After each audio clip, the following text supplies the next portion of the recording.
All right, here we go for the second part of the review for the geometry final exam. This is going to be talking similar figures. A lot of it were triangles. Some of it we went to like quadrilaterals or something like that.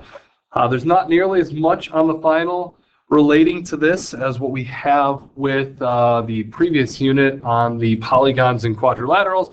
First thing you got to know, man, it comes up a lot in this entire semester. Proportions, proportions, proportions. You need to cross multiply. To solve something like this, fraction equal to a fraction, we are going to multiply across here. 8 times 12 is going to equal 6 times x. This is going to then get us 96 is 6x. And we would divide by 6, yielding us, looks like 16 inside of there. So that's how you'd be able to find what that x value's got to be. That comes up all over in this unit and really all over this semester and other units as well. So you need to make sure you know what you're doing there. Right? So other things that we got to be careful with or be able to handle. We've got some triangles here. Let's say that we were told triangle ABC and triangle DEF are in fact going to be similar triangles. Then you should be able to determine the scale factor. So let's say we know that this is true. It'd be given probably up there in the problem. Then that tells me that A to B and D to E,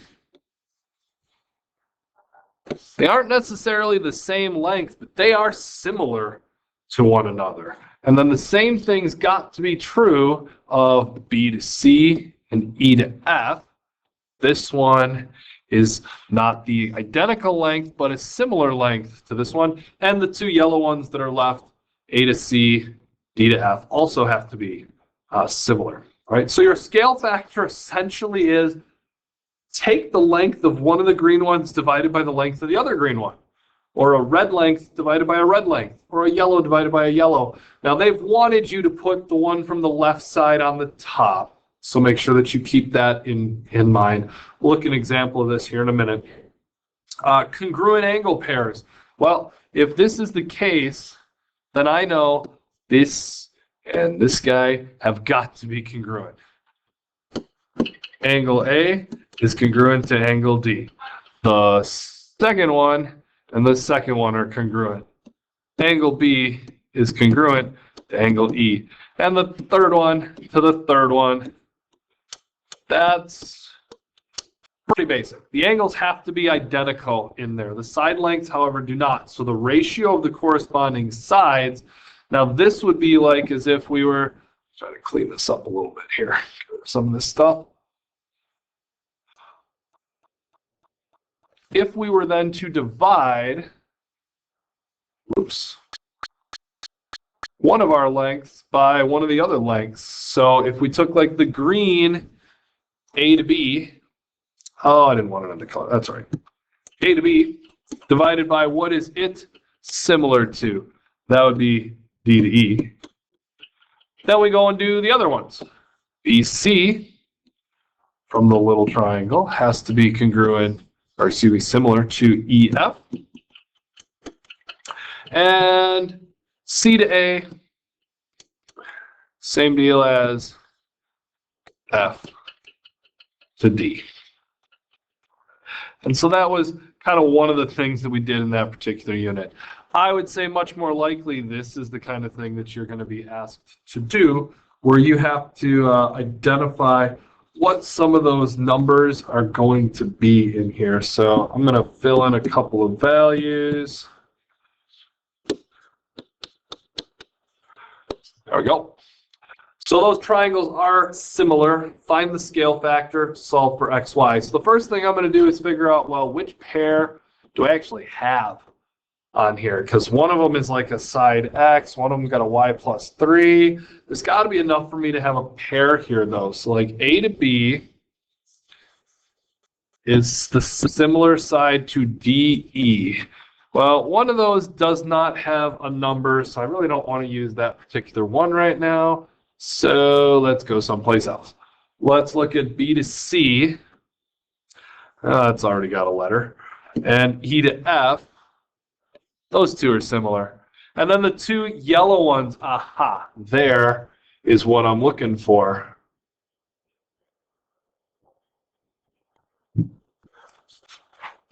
That side length and this side length are going to be similar. My scale factor is going to be 18 over 6, or if we reduced it down, 3 to 1.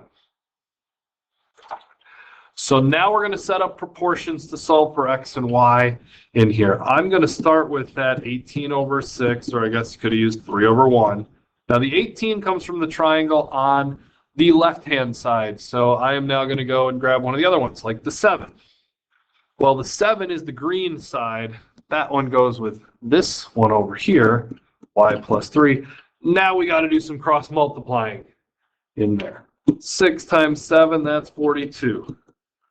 18 times this thing, well, I got to multiply each times 18. 18 times y and 18 times 3. And now we got to do just a couple of steps. So we'll subtract 54 over here. Dividing by 18 looks like negative 12/18 is y. That's kind of a yucky number, but that's right. That's the value that we're going to get. Now I'm going to set up something kind of the same way, 18 over 6, using that scale factor I started with. Then I'm going to take the pieces that I don't already have, the x over the 2 black side lengths that I have there. Same deal, cross multiply, 6 times x is equal to 18 times 2. Divide by 6, that one was much easier. X is a value of 6.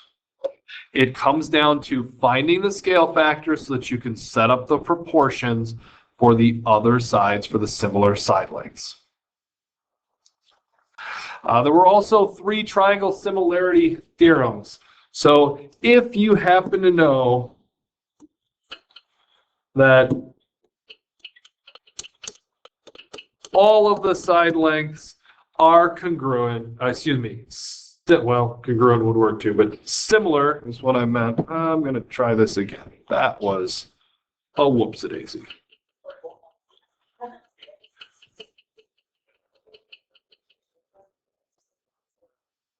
Back a little bit too far in that case. So let's say that we knew that this was 2, 3, and 4. And this one ends up being, let's say 6, 9, and 12 in here. Because I know all of the sides have a ratio, if I triple 2, I get to 6. If I triple 3, I get to 9. Triple 4, I get to 12. That's enough to know that the entire shape is going to be similar. SAS. So that's again going to be if I knew, let's say, these ones, and I happen to know that this angle and this angle are the same. Side angle side, that's enough to know that the triangles are similar. Finally, the last one would be if I know 2 of the pairs of angles are congruent. Well, then the third one can be found knowing that they add up to 180, and the third angle has to also be congruent, and therefore we're going to have similar triangles. So that's how we can kind of use those similarity theorems to basically prove that our 2 triangles have to be similar. So like over here, because 2 over 6 is the same as 3 over 9, same as 4 over 12, that's happy time. We've got a similarity in between those 2.